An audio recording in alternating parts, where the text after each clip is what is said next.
All right, I'm here with Rod Stephan from Altitude Investment Management. Rod, thanks for stopping by. Thank you very much. And do you want to just give our viewers a bit of an overview of what you do?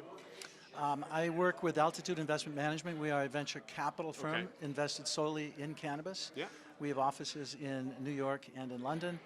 We have historically invested in about 22, 23 companies, both touching the plant and non-touching the plant. Excellent. And so what do you guys see right now as the biggest value opportunity? Wow. The biggest value opportunity right now, well, there's a lot of them. One of them, which we're focused on, is the European opportunity. The Canadian market, as we all know, has been overpriced for a while, and it's very cold. The U.S. is a little more attractive, but Europe has the same demand dynamics that the U.S. and Canada have, but it doesn't have the supply of the products. So fledgling new companies that start there have a huge opportunity in front of them. Excellent. And so what are some of those key metrics that you're looking for on the private side anyways?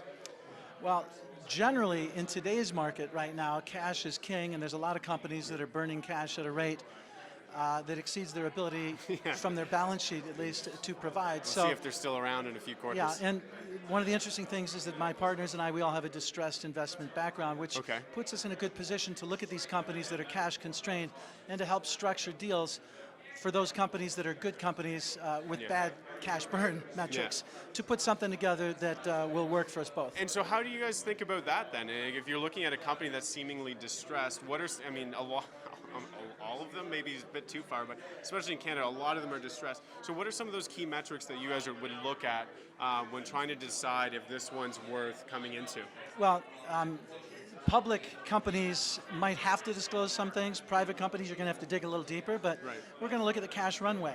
How many months of cash do they have in their balance sheet? Are their projections realistic? We generally ask companies to provide a base case and a downside, and then a cash conservation case to really understand how much lifeline they would have if the public or the private or both markets were to shut down on them. And so, you definitely can't say this, but is there any companies that intrigue you? Well, European landscape intrigues me in general. Specific companies, I think there's opportunities all across the sector. As we look to deregulation kicking off in the United States, that's going to present a lot of opportunities. There's no company specifically that I'd like to allude to right now, but generally speaking, we see up and down the supply chain opportunities from cultivation all the way through retail, although cultivation is becoming more of a commodity over time. Of course, Generic extraction also. So we're really looking for a differentiated set of products and services and more personalization to come in the future, so these companies will be able to carve out niche brands and niche opportunities with a moat around them to defend themselves. And looking just as the industry as a whole, what's the biggest catalyst you see on the horizon? Is it another big investment like the Constellation, or is it federal legalization? Like, what's going to give the industry a big boost? Probably in the next 12 months, we're going to see the SAFE Act go through, which is going to hopefully deal not only with the cash issues of the industry and banking, but hopefully also trigger 280E change, which is absolutely necessary.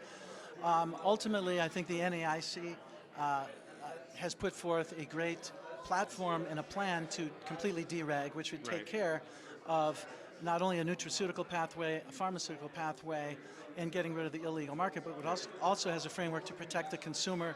And we need all four of those at once. Excellent. Awesome. Well, thank you very much for coming and chatting today. Thank you for having me.